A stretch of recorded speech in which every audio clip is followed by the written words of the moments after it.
Argentina viste un traje a medida de la vanidad que la gobierna. Faltan 8 días para cerrar el primer mes del año 2022. Una vez más, el campo surge como una fuente de recursos muy tentadora para el Estado bulímico que no encuentra control a la adicción del desmanejo ni a los cepos que tienen entrampada la República. Y a pesar de la fuerte sequía que está atravesando grandes zonas productivas, fundamentalmente agrícolas, en la República Argentina, el impacto que le está dando a los cultivos que están en plena evolución, fundamentalmente aquellos que están sembrados de manera temprana, pérdidas productivas que se están consumiendo los esfuerzos y las inversiones de miles de millones de dólares enterrados en el país, pensando en la producción. Y el Estado piensa solamente en el concepto de exportaciones y sigue cazando en el zoológico. Convengamos que la sequía y la ola de calor le van a cobrar un peaje muy alto al campo. Miren, todavía no está dicho cuánto, pero ya aparecen las primeras proyecciones que adelantan una caída considerable en la cosecha tanto de soja como maíz. En soja se espera tan solo 40 millones de toneladas. Quedaron atrás aquellas 54 que supimos tener en un momento determinado. En el caso del maíz, 48 millones de toneladas, lejos de las 55 que pensábamos hace un par de meses atrás. Y de esta manera la Argentina dejaría de percibir alrededor de 4.500 millones de dólares. Multiplicarlo por el dólar blue, el dólar MEP, el dólar que más te guste. Pero también se anticipa la caída de producción de leche, el golpe a las economías regionales, a la producción ganadera, cómo le está impactando a las vacas en este momento en plena preñez. Y como contracara al mal tiempo, buenos precios. En Chicago el día viernes subió un 2,8% la soja, quedó próximo al mes de agosto, y se habla de un mercado climático, el mercado climático sudamericano, donde esta semana solamente la soja subió un 3,25% y cerró en $503,30. También el maíz durante toda la semana acumuló un 3,36%, cerrando en $234,74 en Chicago. Amigos, a pesar de los buenos precios, las señales no son buenas. Los pronósticos de tormenta de variada intensidad política ya anticipan que el campo no va a poder eludir el impacto de la presión fiscal. Acomodar el culo, bien el chirlo, decía mi abuelo. Argentina hoy vive un momento de mucha tensión por la escasez de reserva. Un banco central que ha quedado famélico. Apareció esta semana un nubarrón en el horizonte en el que en los últimos días dicen que se ralentizó la liquidación de divisas por parte del campo. Pero hubo un promedio de 80 millones de dólares diarios. No le alcanza para un Estado que no sabe cómo frenar la inflación, mucho menos tratar de ponerle un techo al dólar blue, que no es el dólar comercial, pero es el dólar que marca las expectativas de quienes viven en la República Argentina. De todas formas, en lo que va de enero, hay que tomar en cuenta que ya el sector agropecuario aportó 1.500 millones de dólares, es lo que han liquidado. Y el gran interrogante es cómo va a cerrar este mes, pero se habla de que el campo va a dejar en promedio unos 3.000 millones de dólares. Como punto a favor, no podemos dejar de considerar la cosecha de trigo, que a decir de la Bolsa de Cereales de Buenos Aires ya cerró, 21.800.000 toneladas. Le dejarían a la economía argentina alrededor de 5.500 millones de dólares, de los cuales 4.500 serían exportaciones. Claro, y es ahí donde uno dice, ¿por qué el campo es sinónimo de dólares? Porque producimos alimentos para el mundo y el mundo compra en moneda extranjera. Más allá de que la República Argentina seguimos encerrados en la sinrazón de los cepos que nos van condicionando como país. Nos restan oportunidades, matan las alternativas y como punto negativo a considerar se encuentra el aumento de las brechas entre el tipo de cambio oficial y los paralelos. Algo que en la práctica va a seguir desalentando las decisiones de comercialización por parte de los productores. Un productor que tiene soja, que la traduce en valor dólar, que tiene maíz, que tiene animales y tiene su producción con insumos que se tienen que pagar en dólares, donde le hace una gambeta al dólar oficial porque el dólar oficial solamente es para el Estado al momento que tiene que pagarle al productor. Ese dólar no se usa comercialmente para cuando hay que comprar insumos o bienes. ¿Querés comprarte un departamento? Bueno, vale tantos dólares, pero ¿sabes qué? Dólar billete.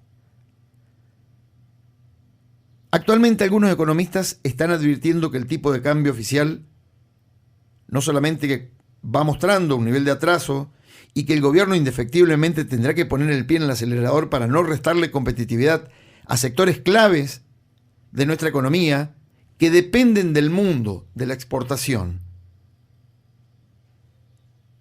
Al día de hoy, más allá del cambio de temperatura de ambiente, del que nos va a hablar luego nuestro amigo Mario Navarro, la economía agropecuaria se recalienta.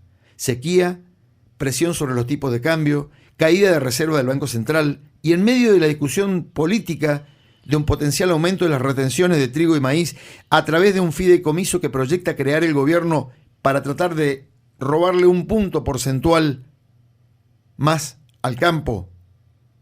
Por si nos faltaba algo, la inflación es incontrolable, al igual que los precios de Roberto Feletti, que a diferencia de los precios internacionales de los granos, en Argentina, fundamentalmente en lo que impacta el campo, el gobierno está muy tentado de manotear el trigo y el maíz.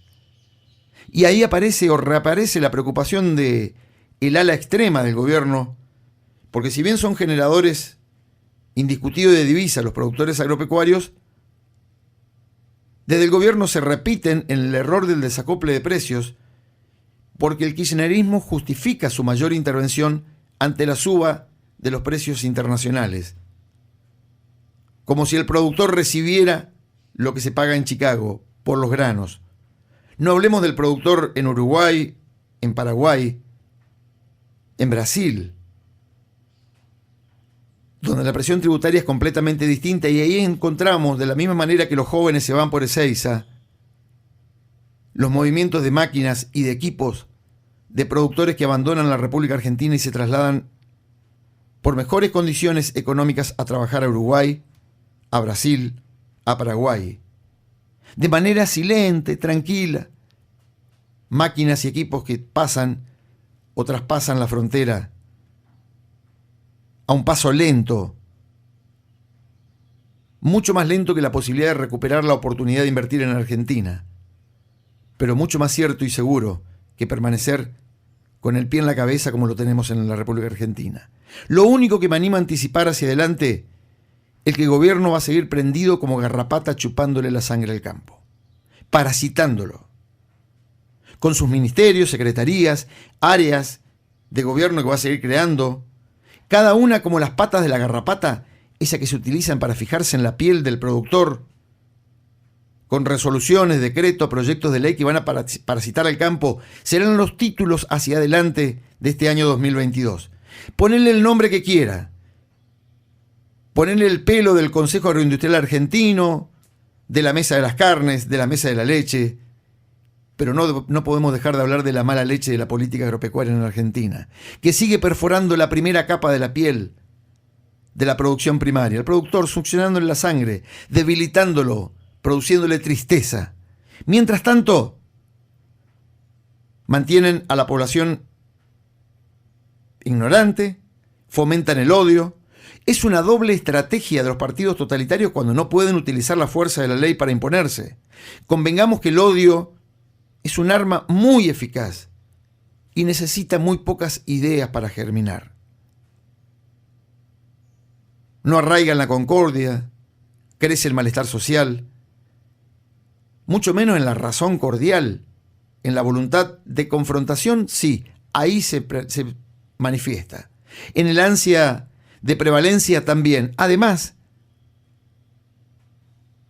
de la única manera que caen es frente a una sociedad libre, una sociedad que sea capaz de pensar sin los prejuicios o la desinformación que va enturbiando la mente. Basta un par de títulos como ejemplo. Trazando una línea sobre la actualidad, los absurdos de la política no dejan de sorprendernos.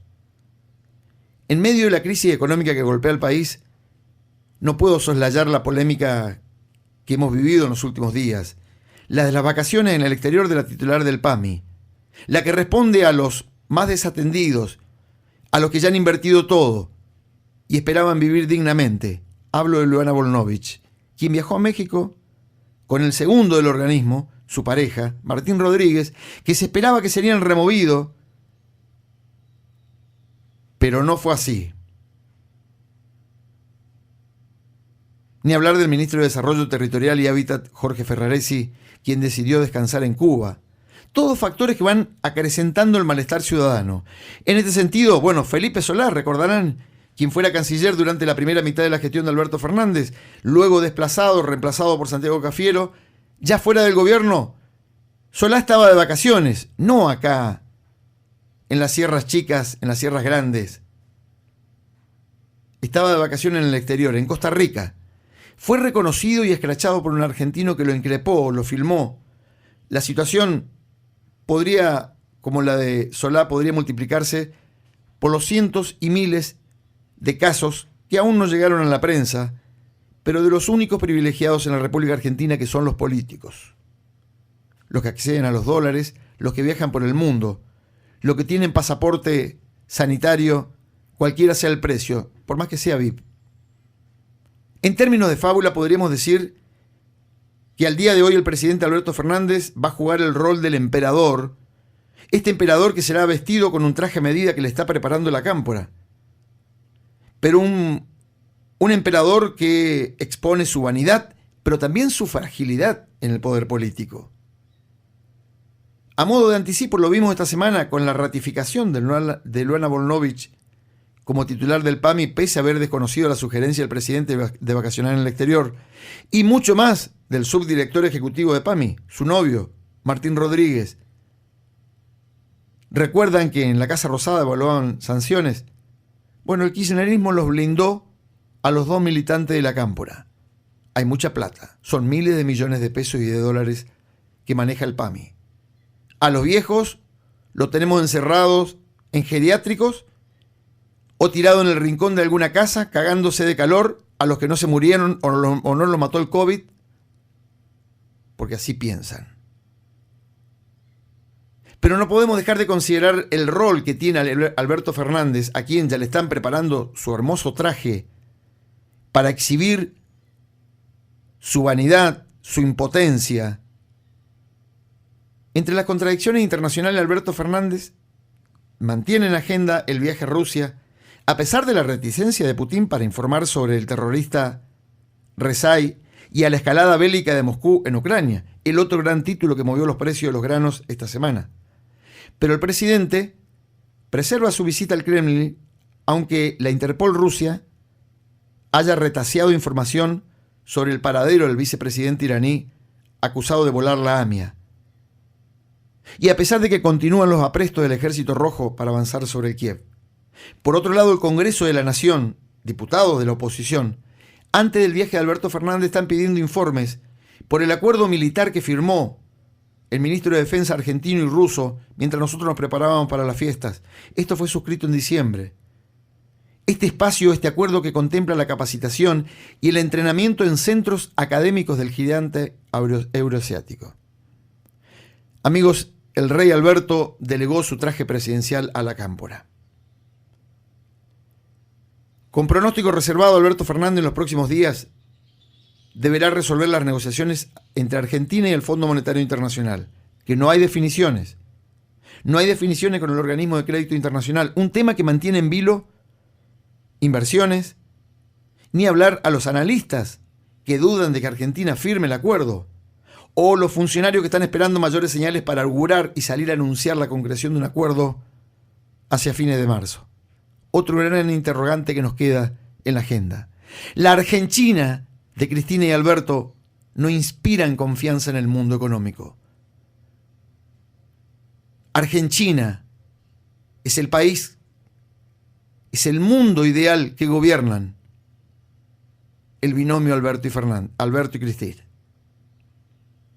Es más, en su informe de apertura, el Foro Económico Mundial de Davos, que se viene realizando desde 1971, reúne a los líderes mundiales en los Alpes suizos. Hablamos de empresas globales con una facturación superior a 5.000 millones de dólares y gobiernos de más de 70 países y organizaciones no gubernamentales que se reúnen una vez al año para tratar los imperativos del momento, de la agenda internacional.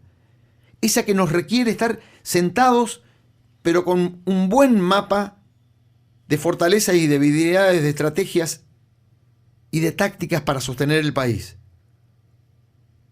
En este punto de encuentro de las economías, las sociedades, las organizaciones del mundo, ya hay un prediagnóstico de la República Argentina. El foro ya anticipó un informe. En cuanto a la Argentina, los principales riesgos señalados es la inflación en alza para 2021, que cerró en 51,9%. Se proyecta un 54% para el presente año, dando cuenta de la imposibilidad de controlar una inflación creciente, general. El informe que también menciona el deterioro del mercado del trabajo, el avance de la informalidad, los bajos salarios. Este informe también da cuenta de las perspectivas de bajo crecimiento y la creciente desigualdad digital. Es más, en otro tramo del informe apuntan al riesgo que corren los inversionistas y menciona que Argentina se enfrenta a un posible colapso del Estado. Se refieren a que se está gestando las condiciones propicias para desatar un conflicto interno, la ruptura de la seguridad jurídica y la erosión de las instituciones. Trazo una línea. Es el anticipo del reporte que va a hablar por nosotros en este foro internacional. Pero esta advertencia sobre nuestro país se da en el momento en el que el gobierno de Alberto Fernández se encuentra negociando un plan de ajuste con el Fondo Monetario Internacional, un Alberto que tiene un discurso de barricada frente a la Cámpora y a los amigos de Máximo, donde trata de sortear el discurso de que este acuerdo va a profundizar la pobreza, la desigualdad de las amplias mayorías, razón por la cual muchos resisten este diagnóstico que yo les compartía del foro de Davos. O la izquierda comunista que sostiene que un ajuste o un acuerdo va a profundizar la pobreza, la desigualdad para las amplias mayorías. Razón por la cual muchos resisten estos acuerdos. Pero en síntesis, la verdad que hay que ser corajudo. Hay que tener algo para poner sobre las mesas al momento de decidir vivir en nuestro país. Producir alimento a cielo abierto, trabajar a pesar de la presión fiscal, invertir sorteando las inclemencias del tiempo y los mercados. Mucho más si al momento que te toca vivir habitás el territorio de Argentina, creado por Alberto y Cristina, en el imperio del desmanejo político y el desastre económico y social que tenemos en la calle. Amigos, hoy es domingo. Ustedes saben que más allá de las noticias y la información que les comparto, no podemos eludir el diagnóstico que nos para de cara a la información del sector agropecuario. Vamos a hablar de economía, vamos a hablar de producción, vamos a hablar de lo que te pasa, de lo que nos pasa.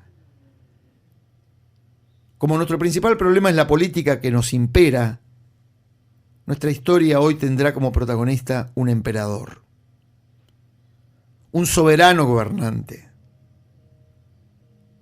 Un soberano gobernante de un gran territorio como Argentina que domina a miles de súbditos de heterogéneas nacionalidades, peruanos, bolivianos, africanos, senegaleses, franceses, italianos. Esa es Argentina. Unos llegaron por barco, dijo Alberto, y otros. Lo cierto es que el emperador, que se reconoce como el único gobernante del territorio, es la cabeza superior de un gobierno o una sociedad. Además, este emperador, que es presumido y vanidoso, ama los trajes ostentosos. Ahora está en su cambio de imagen. Le han sacado la corbata, lo visten de trabajo. Vamos a ver un Alberto Fernández hacia adelante que va a estar cambiado en su imagen, tratando de hacerse más amigo de los amigos y un poco distante de los que le están confeccionando el traje. Y como en este momento se teje la historia de Argentina, nuestra historia de hoy habla del traje del emperador vanidoso. Miren, esta historia encierra una estafa. Sí, una estafa que nadie se atrevía a denunciar por temor a que lo tomen por un imbécil incapaz de ver lo que todos veían, incluso desde el foro de Davos, el mundo entero, lo que todo el mundo ve, y nadie se anima a denunciar en Argentina. Miren, cierto día dos farsantes, embusteros, mentirosos, que decían ser sastres o confeccionistas, llegan a la comarca gobernada por este emperador vanidoso. Este rey siempre envuelto en trajes de extremo lujo, ropa llamativa que lucía invariablemente en funciones teatrales, en reuniones comarcales, a las que asistía para que lo miren. Hablamos de un emperador que vivía esclavizado por los sastres y sometido a los espejos, hasta que un día estos falsos tejedores difundieron que eran maestros en confeccionar la ropa más colorida, más cómoda, variada y lujosa, en la que la maravilla de la virtud había conocido. Y es más, tenían la gran capacidad de tornarse invisible ante la mirada de un imbécil. O sea que los imbéciles no lograban visibilizarla. Bueno, sorprendido el rey ante esta maravillosa propuesta, contrató a estos charlatanes, le dio todo aquello que estos le solicitaban, no le importó cuánto costara su traje a medida. Ellos fueron contratados por el emperador, trabajaban a puerta cerrada, nadie sabía los acuerdos que firmaban, lo que resolvían como modelo, las confecciones que simulaban definir. Lo cierto es que trabajaban las telas con las que harían el traje para el emperador y que éste pudiera lucirlo en la fiesta principal de la comarca. Una fiesta que estaba próxima. Claro, la curiosidad del rey fue tan grande pero no tenía acceso a esa habitación donde estaban los sastres que generarían luego el desastre. Para conocer cómo iba la confección, el emperador envió a 2 de sus criados para comprobar cómo avanzaban los trabajos. ¿Cuál fue la sorpresa de los criados cuando ingresan? Ingresan a la sala, allí estaban los pícaros que hacían como que trabajaban, se afanaban en su quehacer, cortaban con tijeras al aire, moldeaban, levantaban la tela invisible a los ojos de los criados. Obviamente, ambos criados supusieron que no la podían ver, porque hacerlo debía ponerlo en el lugar de imbéciles. Solamente un imbécil podía reconocer las telas. Y ni el uno ni el otro comentó nada al respecto. Y la verdad quedó ahí. Cuando los criados fueron a dar las explicaciones al rey, se gastaron en elogio, en alabanza del trabajo de los pícaros. Hasta que la verdad llega un día, golpea la puerta, se abre la puerta y el rey se tiene que poner el traje. El rey se fue a probar el traje. Para su sorpresa, al igual que sus criados, no lograba ver el traje. Y los farsantes le decía, extienda un poco más el brazo. Y se lo acomodó. Extienda los 2 brazos. A ver, espere que le acomodamos la parte superior. Obviamente, cayó en el mismo error en el que ya habían caído los criados. A pesar de no ver vestido alguno, hizo como si se probase el vestido y alabó la delicadeza y la belleza del vestido. Los cortesanos que acompañaban al rey, presos de la misma alucinación también, no tuvieron más que seguir alabando el vestido, a pesar de que ninguno de ellos era capaz de verlo, porque no existía. Y es que sabían que esta maravillosa cualidad del traje era que resultaba invisible ante la mirada de un imbécil. Y nadie quería ocupar el rol de imbécil. Nadie quería denunciar. No querían reconocer la afrenta que todos callaron y todos afirmaron, desde el rey hasta el último de los criados, se referían a la delicadeza y la belleza del vestido. Ahora bien, llegó la fiesta Ese día el rey tenía que vestir su mejor gala, por supuesto, el vestido maravilloso confeccionado por estos farsantes. Montado en su caballo, salió a la entrada del pueblo, que lo acompañaba alrededor, en ambos lados de la calle. En procesión por la calle, en la villa, el emperador lucía su gala. La gente conocedora de la rara cualidad que tenía el traje callaba. Silencio. Con sorpresa veían pasar al rey.